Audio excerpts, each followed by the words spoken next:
साल 1913 एक horror movie release हुई थी, द कॉन्जूरिंग। एक ऐसी मूवी जिसमें एक परिवार एक हॉन्टेड हाउस में रहने जाता है। इस फैमिली में एक आदमी, उसकी बीवी और 5 उसकी बेटियां होती है। जब ये फार्म हाउस को खरीद रहे थे तो सब उन्हें एक ही बात बोल रहे थे कि रात के टाइम लाइट मत बंद करना। इस घर में बदशिबा नाम की एक चुड़ैल रहती थी जो अपने बच्चों की बलि दे चुकी थी और अब ये इस घर के सारे मेंबर का खात्मा करना चाहती थी।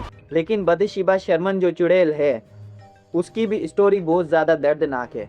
ऐसा कहा जाता है कि अगर किसी भी इंसान को बेकसूर सताया जाए, उसे मारा जाए, तो उसकी आत्मा ज़रूर आती है बदला लेने के लिए। और बदशिबा शर्मन के साथ भी कुछ ऐसा ही हुआ था।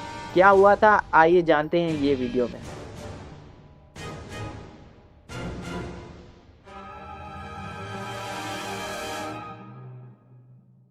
दिसंबर 1970 जब पेरोन फैमिली ने रोड आइलैंड के एनोड हाउस पर अपना पहला कदम रखा था, तो इस स्टेट के पुराने मालिक ने इस मकान को बेचते वक्त बस एक ही बात बोली थी, मतलब अगर तुम अपने परिवार से प्यार करती हो तो रात की टाइम लाइट मत बंद करना। अब तुम्हारे दिमाग में यही सवाल आ रहा होगा कि अगर कोई ऐसी बात करे तो कोई क्यों ही इस मकान को खरीदना चाहेगा।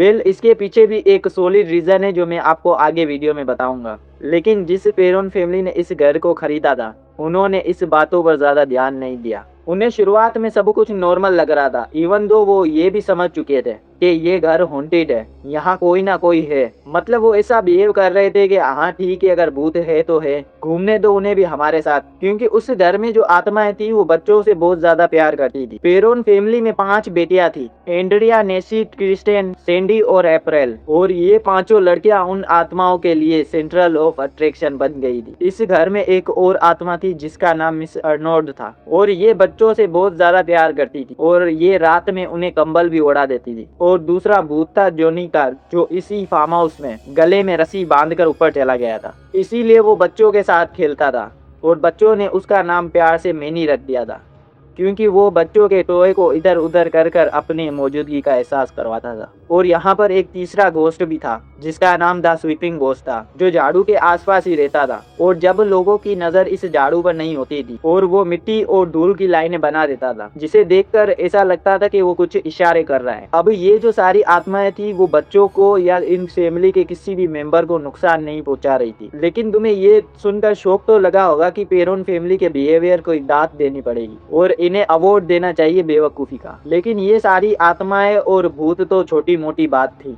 इस फैमिली को तो अंदाजा भी नहीं था कि आने वाले वक्त के अंदर इनका सामना इस घर की सबसे पावरफुल आत्मा से होने वाला है। धीरे धीरे इस घर की वाइब चेंज होने लगी, हर कोना और भी ज्यादा डरावना होने लगा।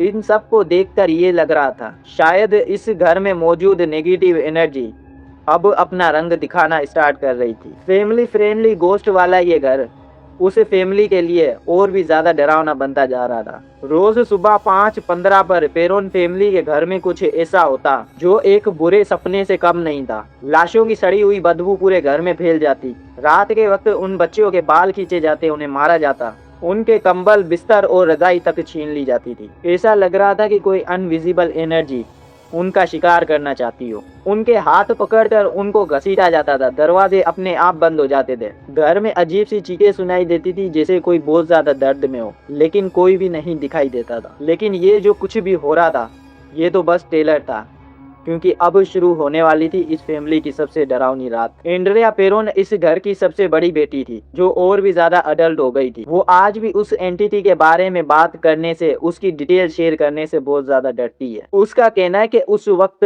उस घर में बहुत बुरी आत्मा थी जिसने हमारी फैमिली को निशाना बनाया हुआ था। द कॉन्जूरिंग फिल्म की वो आत्मा बदशिबा शर्मन कोई इमेजिनरी भूत नहीं था, वो सच में एग्जिस्ट करती थी। और जैसे मैंने वीडियो के स्टार्टिंग में बताया कि बदशिबा की स्टोरी बहुत ज्यादा दर्दनाक है,